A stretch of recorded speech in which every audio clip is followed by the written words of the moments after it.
afternoon and welcome to NASA's Kennedy Space Center.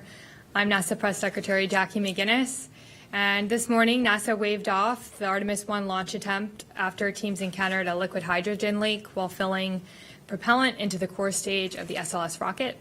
Unfortunately, the team wasn't able to troubleshoot the issue today, but to tell us more about the next steps NASA will take following the mission management team meeting this afternoon, we have with us NASA Administrator Bill Nelson, Associate Administrator of the Exploration Systems Development Mission Directorate, Jim Free, and Artemis Mission Manager, Mike Sarafin. First, I'll hand it over to Senator Nelson for opening remarks. Well, while we don't have the launch that we wanted today, I can tell you that these teams know exactly what they're doing, and I'm very proud of them. You think back to previous space flights. The shuttle was sent back to the vehicle assembly building 20 times. I already shared with you my personal experience back in the early part of the Space Shuttle program of Hoot Gibson's crew having been strapped in, ready to go, and scrubbed 4 times with a delay of over the better part of the month. We do not launch until we think it's right. And these teams have labored over that, and that is the conclusion that they came to. So I look at this as a part of our space program, of which safety is the top of the list. They will tell you, starting with Jim, they'll tell you the specific reasons why they decided to stand down and what they think that the future holds. Just remember, we're not going to launch until it's right. And that is standard operating procedure and will continue to be. Thank you, sir. Good afternoon. So absolutely, I hope you know we're not where we want to be except with the vehicle safe. So we wanted it safe in orbit. It's not there, it's safe on the ground. I'm going to kind of give you the big picture of where we're headed with the launch periods. And then I'll let Mike fill you in on some of the things that happened today. Charlie Blackwell-Thompson is back in the Launch Control Center with her team, working through some of the next steps that the mission management team asked her to do today. So launch period 25 is definitely off the table. We won't be launching, this period ends on Tuesday. We will not be launching in this launch period. Launch period 26 and 27 will really depend on the options that the team comes back with, likely on Monday or early Tuesday morning, and Mike will talk through those options with you. One thing I'll point out is we will deconflict with Crew 5, so there is an overlap with our next launch period and the time frame when Crew 5 wants to go. We need to make sure we deconflict with them. So that will weigh into what we do. And then as we get into launch period 27 in the latter part of October, we will be looking at a lot of things, our limited life items, our stay on the pad durations that we have, and of course we're always looking at weather as a general course of action for some of the storm activity that can be out there. I'm sure there's going to be a question of, are we confident? Right, I actually love that question because it's like, are you confident you were going to get out of bed this morning? We don't go into these tests lightly, right? We don't just say, hey, we hope this is going to work. The confidence to do another launch attempt today was born out of the fact that we understood the hydrogen leaks that we had on Monday. Those are different than the leak that we had today. In terms of scale, one was in the same place, but today was a different signature. And we understood the engine issue. So we were confident coming into today But as the administrator said, we're not going to launch till we're ready, which means we're going to step through these things.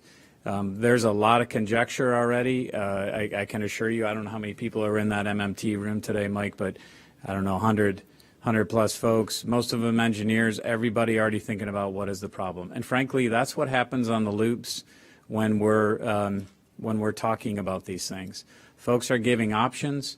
The anomaly loops are really active, especially on this one today, from the time we first saw the signature all the way until Charlie made the right decision, which was to scrub.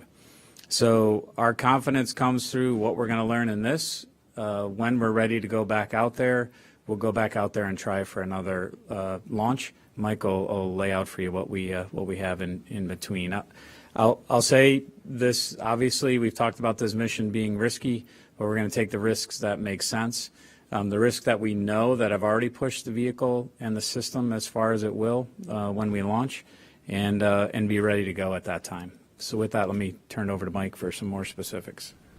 Okay, and good afternoon again. Thank you for continuing to follow the Artemis I mission in our program.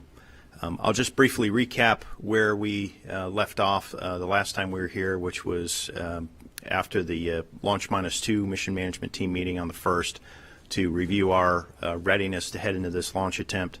If you recall, the launch operations team out of the Launch Control Center stayed in the launch countdown following the attempt on Monday, and that gave us a head start headed into today's attempt. The team, when we came in for the tanking meeting, which was to decide whether or not to load the vehicle with the cryogenic fuel and oxidizer today, was on the timeline or slightly ahead, and it was a clean meeting. We met at 04:45 this morning, and we talked about our setup for the day, and there were a few items that we talked about, but most of those were of no particular constraint relative to setting up for our launch attempt. The team identified that they had 46 collision avoidance cutouts in the launch window. Most were a minute, most were just a few seconds. The longest ones were about a minute. We do have, at this particular time of year, a high propellant bulk temperature, which gives us more performance out of the rocket. So essentially, we have a hot rocket in terms of the performance to launch, and that actually, as we fly up through the Earth's atmosphere, pushes the higher end of the maximum dynamic pressure, or Q bar. And we saw that we had positive margins, but lower margins on one specific area on the Orion spacecraft, and we were watching that. The vehicle was expected to get to about 700 pounds per square foot of pressure as it headed up through the period of maximum dynamic pressure.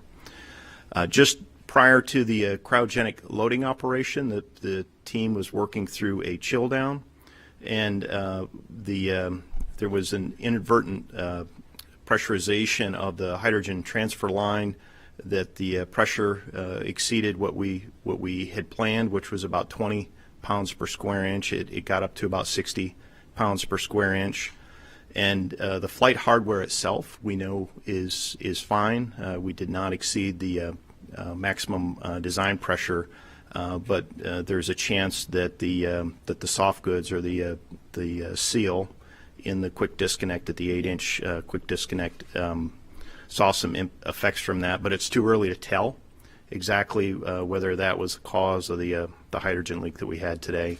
What we do know is that we saw a large leak at the 8-inch quick disconnect today, and that leak started when we went from the slow fill to the fast fill. This particular quick disconnect did not have a problem of this magnitude on Monday. We did see a small leak, but we did not see one of this magnitude. It was characterized as a large leak by our operations team. The team tried 3 times to resolve the leak, and all 3 times we saw a large leak. And as was discussed previously, if you can thermally stabilize both sides of that quick disconnect, we have a ground side and a flight side, and that is where the fluid flow occurs through. If you can chill that down and ensure that there's no differential temperature across that interface, sometimes the leaks can seal themselves or heal themselves. So the team attempted that. They attempted to essentially reseat the leak by increasing the pressure in there, and that was not successful. So initially, the team declared the scrub at 11:17 Eastern time, and then went into vehicle safing and drained the cryo. The liquid oxygen is currently off the vehicle, and the liquid hydrogen, at least when we were in the mission management team meeting, was still on board the vehicle, and they were in the process of draining it. It should be off by now or very close to it. The team will get into what they call the inerting, which is they put gaseous nitrogen in there so as not to condense water vapor in the tank area, and then they'll swap over to air. What that does is it allows us to get the tanks back up to ambient conditions, and then for us to gain access. In the scrub meeting that we had at 2:30 Eastern, we talked about three options. The first option was to simply demate and remate the umbilical at the pad, hoping that the soft goods would seal the leak up, but our confidence level, given the size of the leak that we saw today, was fairly low that would solve the problem. The team leaned towards a removal and replacement of the soft goods in the quick disconnect, and the options were basically to do it at the pad or do it back in the vehicle assembly building. And either of those options do not preserve our ability to fly before the end of this launch period, which expires on the 6th. So the team is developing a series of schedule options, and we're going to hear about those early next week. The schedule options include removal and replacement of the soft goods on the quick disconnect at the pad, followed by a cryo test. That is the only place we can get a full cryo test to ensure that we do not have a further issue with respect to leaks at the temperatures that we need to fill the vehicle on day of launch. The other option is to roll back and remove and replace the quick disconnect soft goods in the vehicle assembly building. There's a risk versus risk trade. Doing it at the pad, you're exposed to the environmental conditions, and we need to build an environmental enclosure to do that. If we do it in the vehicle assembly building, the vehicle assembly building is the environmental enclosure. However, we cannot test this quick disconnect in the VAB at cryogenic temperatures. We can only do it at ambient temperatures. So we're working through those options. The team, it's too early to say, but they're working through a fault tree analysis as to why we did not see a leak of this magnitude on Monday, but we're seeing it of this magnitude at today's attempt. And they're also looking at the chill down procedure to look at additional controls such that we don't have a reoccurrence of the inadvertent overpressure that we had earlier today. So all that said, we've talked about it before. This is an incredibly hard business. This is an initial test flight of this vehicle. As was said by Administrator Nelson, we're going to fly when we're ready. And as part of this initial test flight, we're learning the vehicle. We're learning how to operate the vehicle, and we are learning all of the things required to get us ready to fly. And we've demonstrated a large number of those things, not only through wet dress and some of the other ground tests that we've had, but we are still learning as we go, again, to get this vehicle off safely. So our focus is on understanding the problem, developing solutions in terms of schedule, but also risk versus risk impacts, and we'll follow up next week when we have those options fleshed out further. So with that, I'll pass it back to Jackie. Thanks, Mike.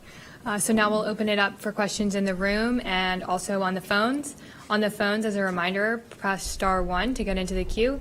And in the room, if you could leave your hand high for the mic folks to come get you after you ask your question.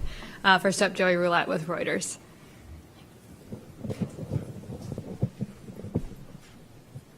Question for Mike. If you decide to roll back, and I know it's uncertain right now, what's the quickest you could roll SLS back out to the pad? What would that look like, and what other things would you have to do in the VAB while it's there? We're looking at several weeks to do that, depending on the required work at the pad or whether we do it in the vehicle assembly building. That'll determine the exact schedule, but it's several weeks of work. It's really too early to say exactly how many days. Thanks. And up next on the phones, we have Marcia Dunn with the AP. Yes, hi, can you hear me? We can hear you. Yes. I was wondering, so are you saying if you do the repairs at the pad and it seems to go well, you could still maybe get off in September by the end of the month before the SpaceX launch coming up at the beginning of October? Is that a possibility? And the way things stand right now, which way do you think you're leaning for? Thanks. I'll just take the first part of that. I think we still have our constraint on the range, with the range to test our flight termination system, which is right now we have 25 days. I think we're going to talk with the range about what the possibilities are. But in order to test our batteries, change out the batteries, we have to roll back for that. And I'll let you handle the options. Yeah, and Marcia, with respect to whether or not September, the latter part of September is still in the trade space, I think it's too early to tell. It really comes down to what does the fault tree analysis tell us, and what are the necessary changes and mitigations required in order to have confidence that we've resolved this large leak at the 8-inch quick disconnect. So I think we'll have a much better answer early next week, and right now it's just too early to tell. Thank you. Next, we have Tom Costello with NBC. Hi, good afternoon. Can I just clarify, you said that the line had been overpressurized up to 60 psi. Do you believe that overpressurization potentially caused the leak that then you were dealing with all day today? And any idea how that line was overpressurized? Yeah, I guess what I'd say is I think Mike talked about the fault tree. We have to go look at, is that a cause? Is that the cause? I'm sure it'll end up on the fault tree, but we have to run through all legs of that fault tree before we decide that's absolutely the cause. We do, I think, I forget how the words that you used last one. We kind of tune in this hydrogen. We did that on Monday. Monday we saw it start to go up, and we slowed the rate and did a manual fill. That's just part of the process, and we need to look, as Mike said, to automate that and get the places where it'll cut out if the pressure is going too high, so we don't hit that kind of command again. That'll be part of what we automate and practice for the next time. But it's on the fault tree.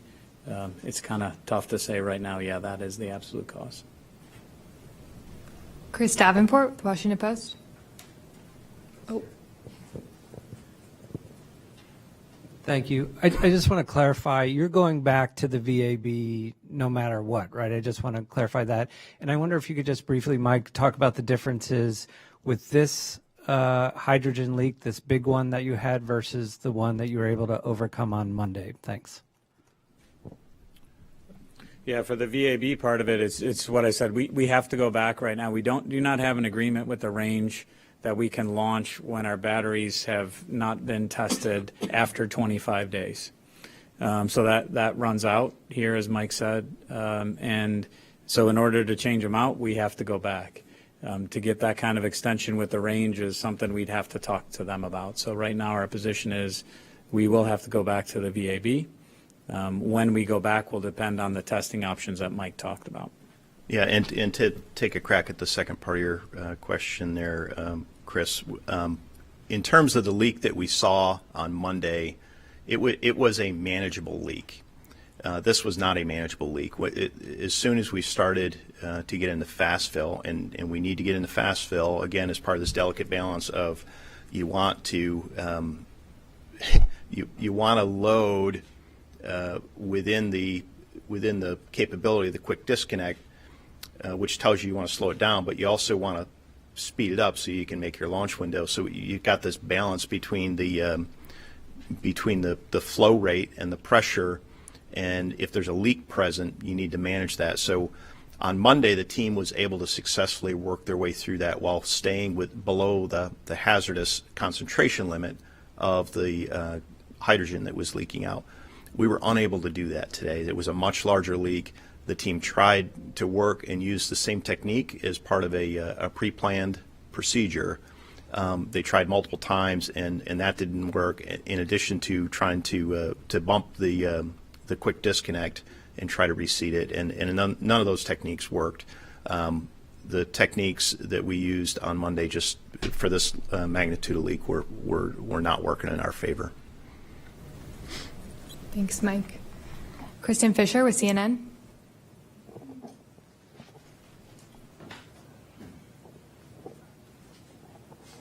Thank you. Just wondering if there is a precedent for getting an extension with the range on something like this. Has that ever been done before? Or if you all were to ask the range for that to allow the vehicle to stay on the launch pad before a next attempt, would that be something that hasn't been done before? We work with them just recently to go from 20 to 25 days, showing them a lot of the technical data that they needed to see about the integrity of our system. So I'm confident there's probably been other ones. I can't quote the history, but I can tell you that we just negotiated with them to go from 20 to 25. Do you feel at least somewhat confident that there's a chance that perhaps this rocket could stay on the pad before a next launch attempt? Well, that's. I mean, my conjecture is I don't know, because it's really their call. And I think we have data that probably supports it, and I know our folks are going to go talk to the range as soon as they're able to. But that's really, that's serious business that they deal with and we deal with, and we want to respect that this is their range and we're launching from it. Lauren Grush with Bloomberg. Hi, Lauren Grush with Bloomberg. I'm wondering if you can walk us through exactly what hardware you need to be replacing, exactly where it is, and how time-intensive that work will be. Thanks. Yeah, Lauren, so I'll take a crack at that. Right now, we're focused on the 8-inch quick disconnect and simply the soft goods, the seal that surrounds it. We need to get through the fault tree analysis to figure out exactly if there's anything else that needs to be accounted for. It's a little too early to tell again as to what else may be in play, what other work may be necessary. So there's the kind of your engineering review board or technical analysis that'll happen in the office environment, and then we'll go out and we'll demate the umbilical, whether it's at the pad or in the vehicle assembly building, depending on what the team brings forward next week, and we'll put those two together and decide what are the things that we can resolve based on the data that we already have from the fault tree analysis, and say we don't need to check these things, or we absolutely need to check these things. And then we will also have some witness information when we demate the umbilical. We're being very thoughtful about demating the umbilical at this point, because we also don't want to disturb what may be critical engineering data as part of that. So before we proceed into a simple, what we think may be a simple removal and replacement of this quick disconnect seal, we want to make sure that we're not overlooking something. So we're going to take some time to go through this from an engineering standpoint, go through any potential cause or exclude any potential cause based on the information we had. So it's a little too early to tell exactly where we may need to do some work. Thank you. Eric Berger with Ars Technica. Two quick ones about the hydrogen. First of all, maybe Mike, if I was standing there with a bucket and some cryogenic proof gloves, like how quickly would it fill the bucket? Just want to sort of get a sense of the magnitude of the leak. You've called it a large leak. And then for Senator Nelson, when you were writing the authorization bill in 2010, sort of setting up this space launch system, did you have concerns about the continued use of hydrogen due to its leaky nature and your experience with it on shuttle? Thanks. Well, I'll answer that right out. I, and along with Senator Kay Bailey Hutchinson, along with our folks in the White House, deferred to the people who best knew the systems. And so the answer to your question is no. We did not have any question about hydrogen. We deferred to the experts. Yeah, and Eric, to answer your question about how large is the leak, I wouldn't use a bucket analogy on that one. It really is a concentration.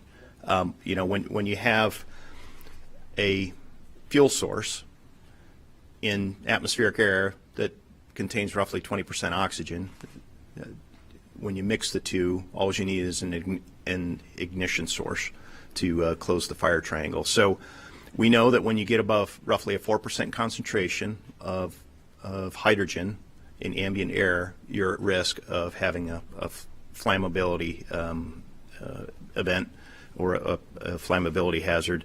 We were seeing in excess of that by probably 2 or 3 orders of magnitude today. So I'm sorry, not orders of magnitude, two or three times our acceptable concentration limit.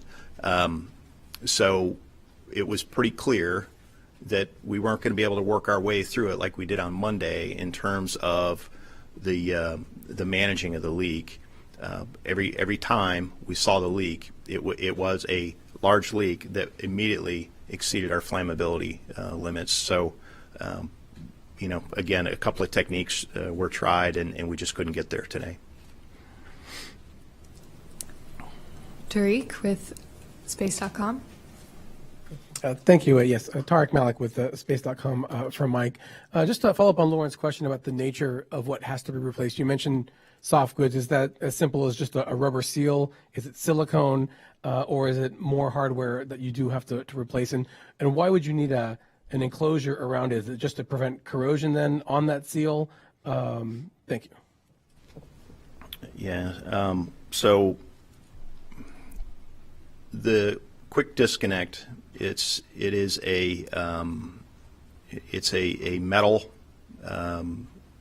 poppet-like device, and it has a gasket around it. And I don't know the exact gasket material, but if we were to see damage on the quick disconnect, that would tell us we would need to replace the hardware.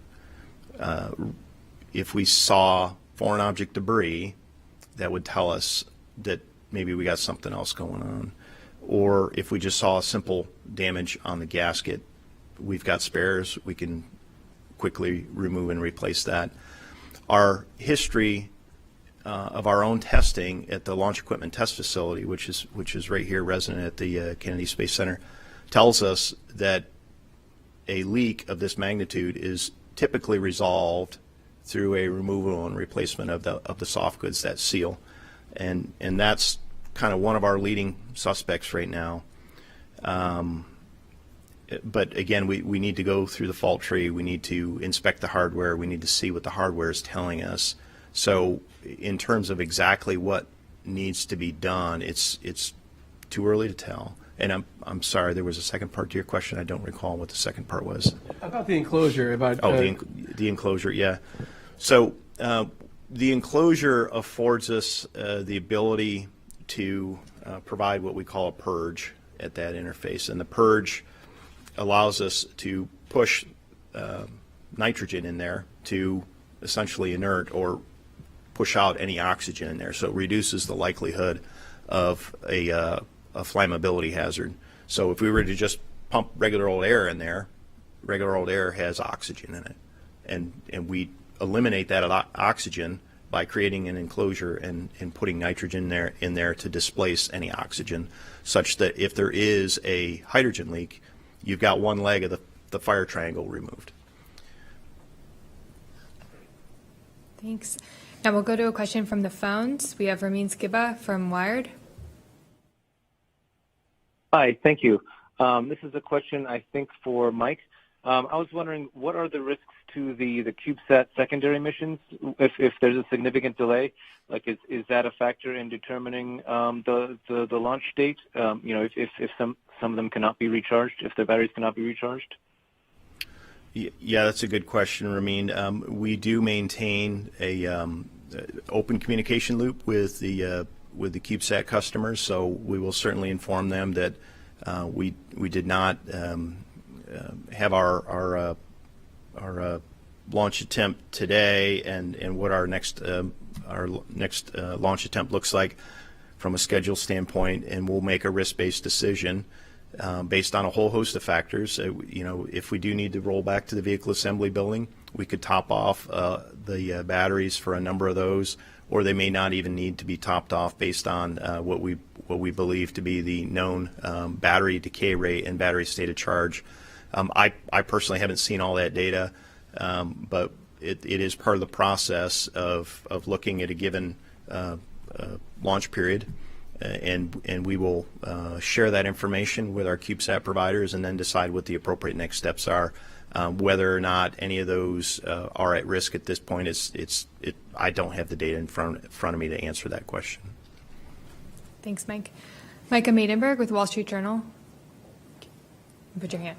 Hi, Mike. I wanted to follow up on the inadvertent pressurization that you mentioned. Micah Maidenberg, Wall Street Journal. Just back to the inadvertent pressurization, that was 3 times the amount of pressure that was planned for. Could you walk us through sort of what led up to that, and have you seen that before in practice runs or at the testing facility? Thanks. So we're still reviewing the data and the sequence of events, but as I understand it, it occurred during the chill down prior to the loading operation associated with loading the liquid hydrogen and liquid oxygen, and it was part of the preparatory steps. And there was a sequence of about a dozen commands that were required, and it was simply the wrong valve was commanded, and it was identified after about 3 or 4 seconds, and then it was rectified. So that's what we understand. We know what the pressure profile looked like at this particular interface, and we're looking at again the sequence, and as was mentioned by our lead project engineer earlier today, we want to be deliberate and careful about drawing conclusions here, because correlation does not equal causation. So we are taking a look at the inadvertent overpress, and we're looking at what that meant to this particular interface. And then we're looking at the fault tree associated with the leak that we saw, and if there is a conjunction of potential causes on the fault tree, then that'll take us down one path. If there is no root cause that you can trace to that, then that'll take us down a different path. So again, it's a little early to tell. We've looked through quite a bit of information already, but we got to work our way through this one, and we're going to do it methodically. Jeff Faust with Space News. Jeff Faust of Space News. If the Eastern Range allows you to extend the life of the FTS and you're able to do the repairs on the pad, are there any other factors that would allow you to stay there and not have to roll back? I think what I said earlier is we have to look at our stay at the pad, because there's some, for Orion at the crew and service module, there's some constraints at how much time they can spend at the pad versus the winds. So we have to look at that, and if we're within that would be something we'd look at as a plus side if we can stay within that analysis. But I think ultimately we're driven by the FTS. I don't know if you have anything to add to that, Mike. Yeah, we need to look at what work exactly we need to do, and there may be, depending on the fault tree analysis and any inspection work that we do, it may mean that the vehicle assembly building is the right place to go do this work. We are mindful that we're out there in the elements when we're at the pad. That has a couple of pros and cons associated with it. The cons happen pretty much every afternoon around here when you get a shower or thunderstorm rolling through, and we don't want to have issues with that interface because we demoted it out there in the environment. So we're going to talk through all those things. I think it's, again, a little bit early to say as to what the right path forward is.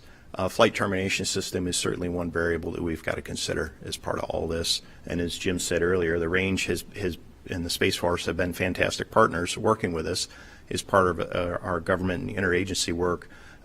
We don't own that decision. The range owns that decision.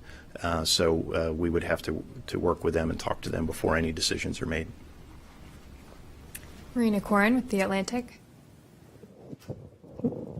Thank you. Hi, Marina Corin with The Atlantic. Are you at all considering doing another wet dress rehearsal after you've implemented some repairs instead of going right into another launch attempt? The administrator said earlier, we're not going to launch until it's right. So in order to get to that point, is there anything that would make you say, okay, let's go back, we're going to test until it's right? Thank you. Yeah, I guess what I'd say is, whatever the connection that we're testing under ambient is going to act a lot different than cryogens. We've tested this one in our wet dress rehearsal 4, this sealed at 4. We saw it manageable the other day. So to us, hydrogen's difficult to work with. I think Mike characterized that a couple of press conferences ago. So from our perspective, we may look at in these options when we stay at the pad, if we change it at the pad, do we do that cryogenic test there? And what that cryogenic test consists of is TBD. That's what the team will come up with. But from my perspective, we tested this at a wet dress. So to say, hey, we should have done another wet dress, this one sealed at the wet dress. I will take everybody back. I think the summer of 1990 was the summer of hydrogen, where shuttle had been launching for 9 years, and they spent a whole summer chasing hydrogen leaks. So I'm not saying that's an excuse. That's just a fact. And we've seen a couple different hydrogen leaks. I think we're trying to dial this vehicle in. Whatever this fault was, we have to find out, and we will run it to ground and build that confidence that I talked about earlier to come out there again. If the team says, hey, a wet dress is the way to go, then we need to figure that out. But right now, from my perspective, we've tested this. It's worked a couple times, and it didn't today. We'll figure out the reason why. And the only thing I would add is we know we don't need to do a full wet dress rehearsal if we were to test out this interface. For example, we don't need to load the interim cryo propulsion stage or the upper stage. We know that those interfaces are fine. So if we were to do a cryo test at this particular interface after some work is done at the pad, we don't need to do a full-up wet dress rehearsal, if that makes sense. Next up, we have another question on the phones. David Curley with Discovery. Sarafin, you talked about it being inadvertent. Was that software that caused the overpressurization, and is that something you've not seen other times when you were doing the pre-chill? And I take it from your earlier answer, soft goods, that you're considering that the overpressurization may have affected our gaskets, O-rings, anything that's pliable. Thank you. Yeah, so the first part of that question, the inadvertent command and overpress, again, it's a little bit early to tell exactly what happened. We're still working our way through it, but what we do know that this was a manual sequence, and it may have been the fact that we didn't automate this particular sequence that could have been part of the reason that we had the inadvertent overpressure. There are a whole host of other reasons that when you're an operator and you're working through a command sequence that could have also come into play. So we're just going to have to take time to look through it. We're going to look through the data, and we will go back and reassess exactly why this inadvertent command happened. In terms of soft goods, yes, it's basically a seal that is a non-metallic material. I don't remember what the particular material is, but yes, that's what we mean, or what I mean when I say soft goods. Thanks, Mike. Irene Klotz with Aviation Week. Thanks. I think this is probably for Mike. There was some time between the recommendation to scrub and when Charlie decided to call it a day. Was there additional troubleshooting that was being discussed as an option? Is there anything else that was gleaned from the activities that took place today? And then separately, is the sensor issue that we were here talking about a couple of days ago, is that a factor at all in any of these scenarios? Thanks. I'll start with your last question. The short answer is no. The sensor issue that we saw the other day, that is on the engine side as part of the engine bleed that's used to thermally condition the engines. To address it during this time? No, that really hasn't entered into the discussion. In terms of additional troubleshooting, there was a pause before a scrub was declared just to ensure that we had exhausted all of our options, and we had some discussions come from our engineering team as to what a potential option may be, and it turned out to not be a viable option. So there were some ongoing discussions to ensure that we had really exhausted all of our options, and that's why there was a little bit of a pause towards the end before the scrub was declared. Here in the second row. Hi, my name is Jacob Sidesi. I'm a student tech reporter at WUFT News out of the University of Florida. I have two questions. One, so I know I heard earlier that the temperature affects how the rocket launch goes in some ways. So as summer goes into fall, goes into winter, how is this mission going to need to be adapted going forward this far into the future? And second of all, I know it's one you're not going to want to hear right now, but I want to ask it anyway. How does this pushback affect the timeline of the Artemis program as a whole? I'll take the second one. We are still planning Artemis II in 2024 and Artemis III in 25.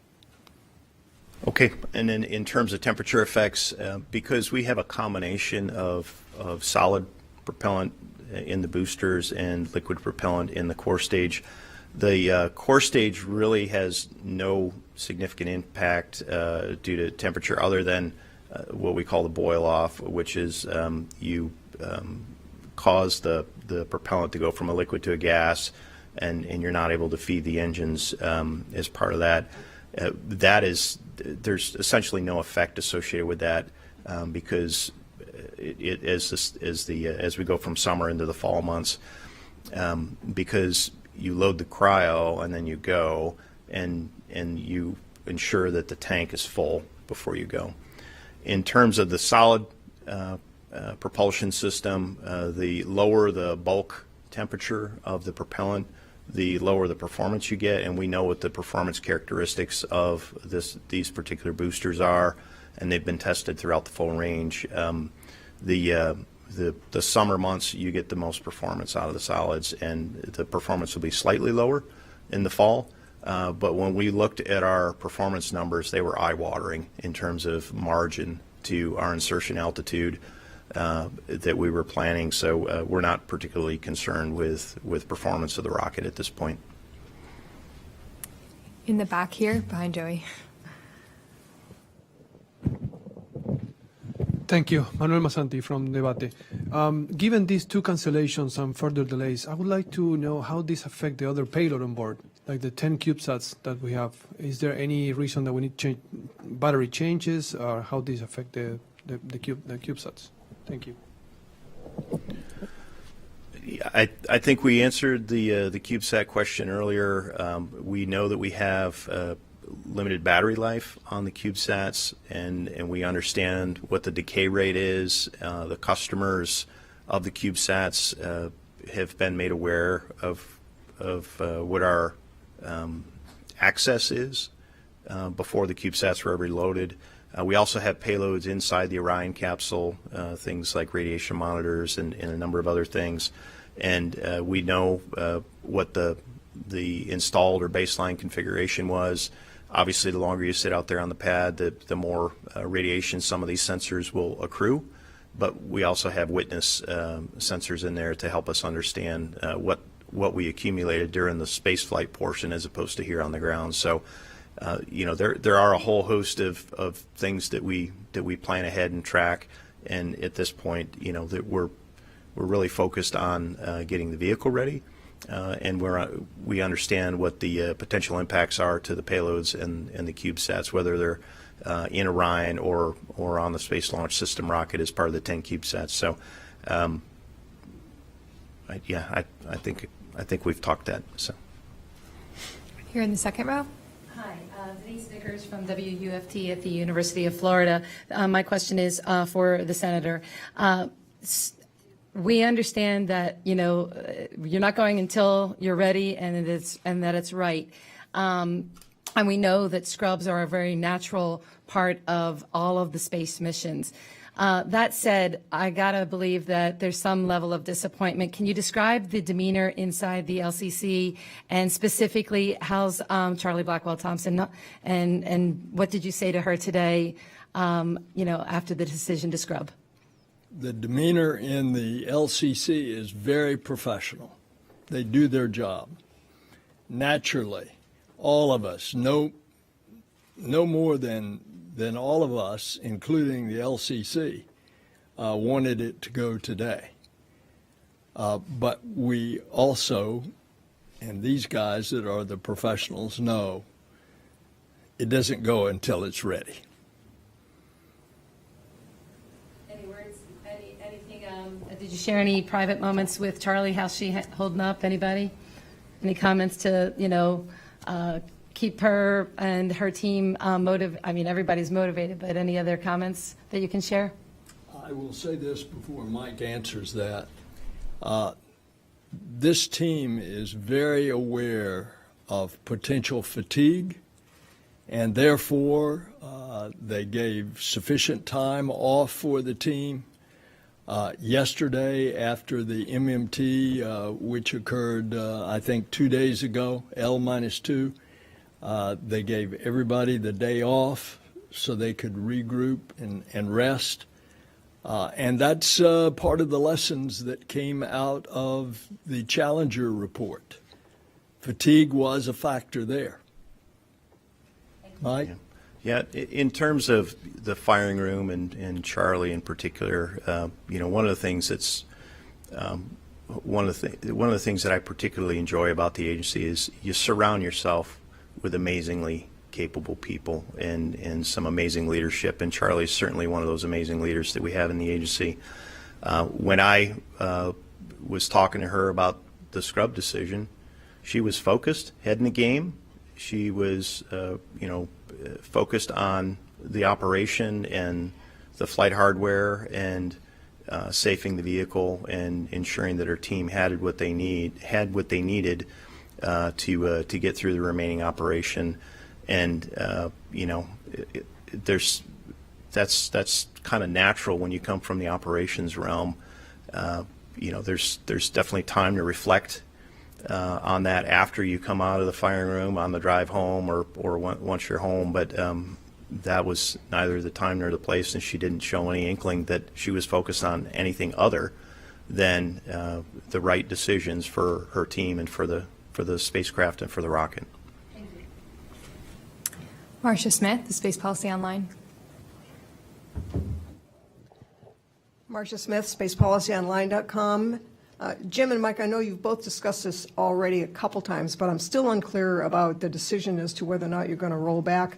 Jim, I heard you say you must roll back because of the FTS batteries. Mike, I heard you say if you roll back, then you might be able to recharge the CubeSats.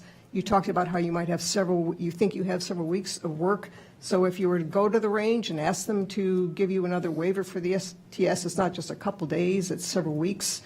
So can you just sort of condense it all and concisely say, are you rolling back or not? Or when will you make a decision? And is the FTS battery the only thing that stands in your way of rolling back or not? We don't have an FTS waiver right now beyond 25 days. So until we have that, we have to roll back in order to satisfy the range requirement.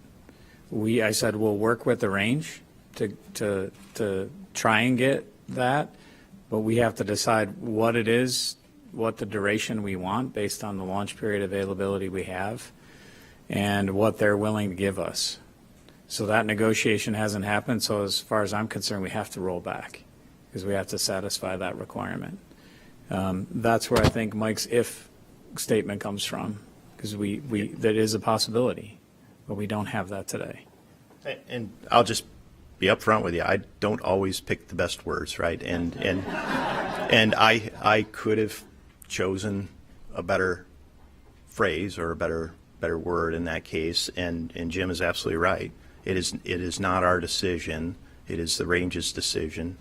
They're the ones responsible for managing public safety. So when we roll back, unless we get a waiver, it is a rollback scenario. So I said if, and I apologize for that. I probably could have chosen better words. If that's the hardest thing I had to deal with today, then I'm happy about that. So Here in the back. Good afternoon, Liz Hurley, WAFF Huntsville. My question can be for any or all of you all. Can you talk to me about actual costs of 2 back-to-back scrubs? And do you feel there's a cost to public perception? There was so much build-up to this launch. So many people came to Florida to spend a week hoping they'd get to see a moon rocket fly. Is there something that you're looking at now regarding the public? You all talk about the back-to-back cost, and I'll talk about the perception.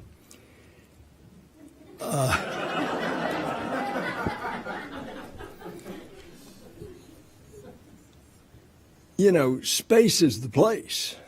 Everybody is really interested in this mission and going back to Mars and getting ready to go, going back to the moon and getting ready to go to Mars. One of the things that we did early on was we tried to stress that this is a test, and a test has certain risk. And we pounded that in every public comment that we had in order to get expectations in alignment with reality. And yet human nature is what you know it is. People are ready. You saw the crowds out here on Monday morning. A lot less crowds today. However, the nature of humans is that we want to see it and participate in it. And yet, despite all that, that's why these guys are such consummate professionals. They do it by the book and when it's ready. And as far as costs, I mean, I can't give you a number. I can tell you the cost. There's commodities we use with oxygen and hydrogen. We do try and recover some of those as we drain back into our supply tanks, but a lot of those cryogens boil off, so we have to have them topped off. I forget how many tankers we had after Monday's attempt. Exactly, I think we had like 5 or 6 waves, as remember Charlie talking about. But the exact cost of that oxygen, hydrogen, I can't tell you off the top of my head. Yeah, no, I can't tell you that off the top of my head. You know, I go to commodities first, and obviously, you know, we schedule up resources to provide the common tracking for us, and then the labor of the folks here. But that labor folks are working on anyway. But so it's probably some of the assets that aren't ours that are outside of NASA's control, and the liquid oxygen and hydrogen. But I'm sorry, I can't tell you a number off the top of my head. The cost of 2 scrubs is a lot less than a failure. Michael Grushko with Nat Geo. Answer both. Hi, this is for the administrator. We are coming up on the 60th anniversary of President Kennedy's famous Rice University speech in which he declared that we choose to go to the moon. Nearly 60 years later, how do you reflect on the upcoming anniversary and the challenges that we face as we choose once again to go to the moon? Thanks. As a matter of fact, on the 60th anniversary, I will be in Rice Stadium.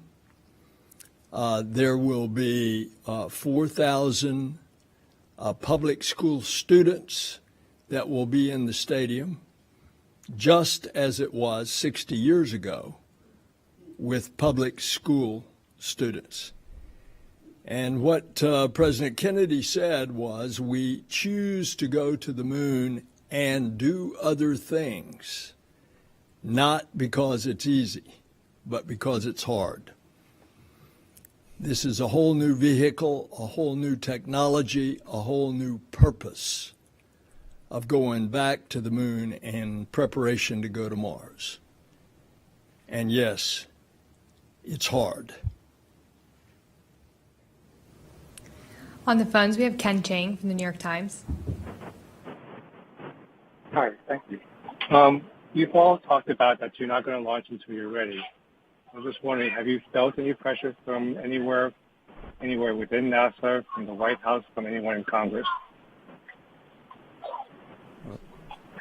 Ken's question was, have you felt pressure from anyone at NASA, the White House, or in Congress? Well, I can tell you from my standpoint, no. And if I knew about it, I would try to stop it. But we have felt no pressure whatsoever. I would agree with that, Ken. We're not feeling external pressure on any of this. This is something that is, as Administrator Nelson said, we're really focused on getting off and getting off safely because of the consequences of failure. So we're not feeling any pressure externally. So we're running up on the end of our hour, so we have time for one more question. Ken Kramer. Hi, thank you. Ken Kramer for Space Up Close. Let me ask Mike Sarafin a question. You talked a few questions back about the possibility to do cryo loading to test that seal. I'm wondering how much cryos would you have to load to test the seal if it's seated, and what would be then the turnaround for a launch?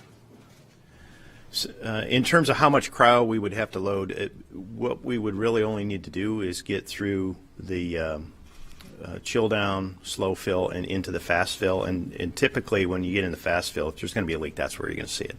Because you have the highest flow rate and the highest pressure, you don't need to fill the whole tank to do that. So, it would be somewhere, 5+%. It's not a significant amount of the liquid hydrogen tank. And I'm sorry, what was the second part of the question? I've been up since midnight. What's that? How long could you turn around for a launch then? Would it be like 2 or 3 days later? Again, it depends on a whole host of things. But in terms of replenishing the commodities and setting up for a subsequent attempt, we know that we can turn around either 48 or 72 hours. Simply based on commodity and replenishment. If there were additional engineering investigations or additional work that we needed to do following a cryo test at that interface, it is something that would have to be factored in the plan. We're gonna understand this better next week, but in terms of the first part of that question, it's not a significant amount of the cryo compared to the full load of the tank. Thanks, Mike. As we said earlier, we'll have an update for you next week on the path forward. And as always, tune into NASA TV and our social media channels to keep up to date on the latest. Thank you all for joining us, and have a great Labor Day.